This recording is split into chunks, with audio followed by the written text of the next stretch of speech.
আমার কাছে মনে হয় গরুর মাংস রান্নাটা খুব সহজ। জানি না কার কাছে কেমন মনে হয়। গরুর মাংস আমার ভীষণ পছন্দ। সেটা যেভাবেই রান্না করি না কেন, আমার খেতে খুব ভালো লাগে। আসসালামু আলাইকুম। কেমন আছেন সবাই? নতুন আরেকটা ভিডিও নিয়ে আমি প্রিয়া আপনাদের সামনে চলে আসলাম। আমি আজকে গরুর মাংস দিয়ে আলু দিয়ে ঝোল ঝোল করে খুব সহজ একটা পারফেক্ট রেসিপি দেখাবো। সেটাই আপনাদের সাথে শেয়ার করতে চলে আসলাম। পুরো ভিডিওটি অবশ্যই কিন্তু দেখবেন, না হলে কিন্তু শেষে কিভাবে কমপ্লিট করেছি সেটা বুঝতে পারবেন না।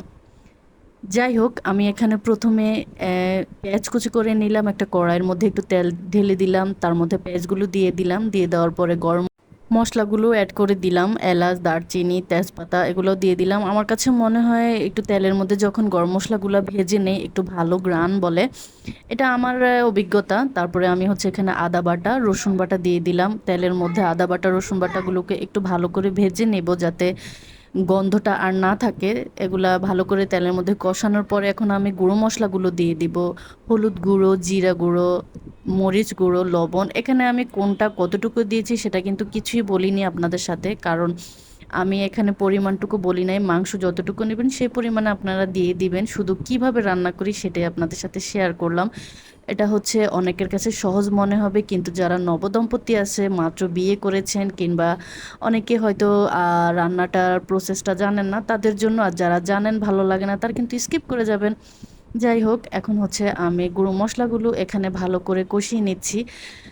আমার কাছে সব রান্নার মশলাটা কষানোটা খুব বেশি গুরুত্বপূর্ণ মনে হয়। যখন মশলাগুলো কষানো হয় তখন খাবারের স্বাদটা তো আরও দ্বিগুণ বেড়ে যায়। এখানে মশলাগুলো ভালো করে কষানোর জন্য একটু পানি অ্যাড করে দিলাম, যাতে ওই পানির মধ্যে মশলাগুলো ভালো করে কষানো হয়ে যায়। যখন মশলাগুলো কষানো হবে তখন কিন্তু তেলটা উপরে উঠে আসবে, তখনই বোঝা যাবে যে মশলাটা হয়ে গিয়েছে। দেন আমি এখানে গরুর মাংস আগে থেকে ধুয়ে পরিষ্কার করে রেখেছিলাম, সেগুলাই এখন দিয়ে দিচ্ছি।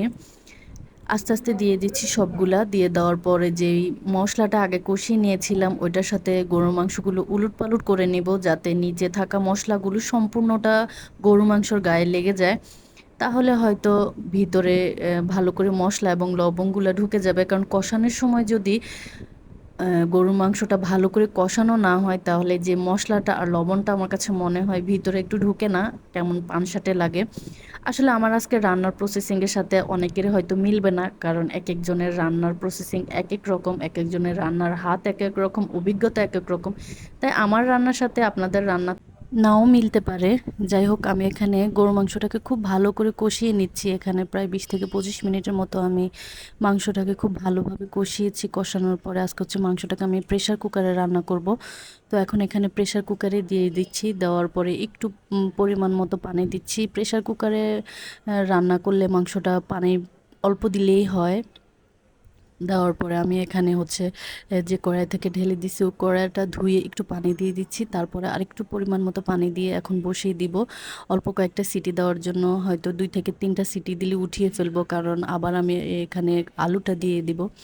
তাই এখানে আমি এখন প্রেশার কুকারটা বসিয়ে দিয়েছি এক চুলার মধ্যে, আর একদিকে হচ্ছে আমি আলুটাকে তেল আর হলুদের মধ্যে একটু ভেজে নিব। আলুটাকে একটু ভেজে দিলে হয়তো কালারটা সুন্দর আসে, খেতেও ভালো লাগে। অনেকে হচ্ছে তেলে ভেজে না ভেজে দিয়ে দেন, কোনো সমস্যা নেই, যার যেভাবে ভালো লাগে দিতে পারবেন।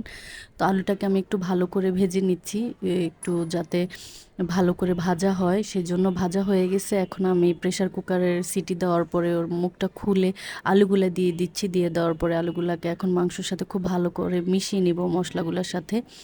মিশানো হয়ে গেলে মাংসটাকে আবার একটু মানে মাংসটাকে আমি অর্ধেক সিদ্ধ করে উঠিয়েছিলাম। এখন হচ্ছে আলু সহ মাংসটাকে দিয়ে দেওয়ার পরে পুরাটা সিদ্ধ করে নিলাম।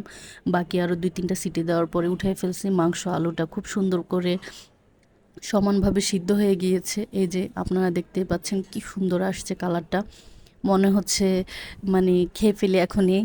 যাই হোক, এখন হচ্ছে আমি একটা প্রেশার কুকার থেকে একটা কড়াইয়ের মধ্যে ঢেলে নিচ্ছি, কারণ খাওয়ার সময় তো একটু গরম করে খেতে হবে। মাংসটা যেহেতু বসে যায় তাই প্রেশার কুকারে আর রাখলাম না, কিংবা কোনো বাটিতে আজকে আর ঢেলে রাখলাম না, একটা কড়াইয়ের মধ্যে রেখে নিলাম। তো এই তো আজকে হচ্ছে আমার এইটুকুই ছিল আলু দিয়ে গরুর মাংস ঝোল ঝোল রান্নাটা প্রসেসিং।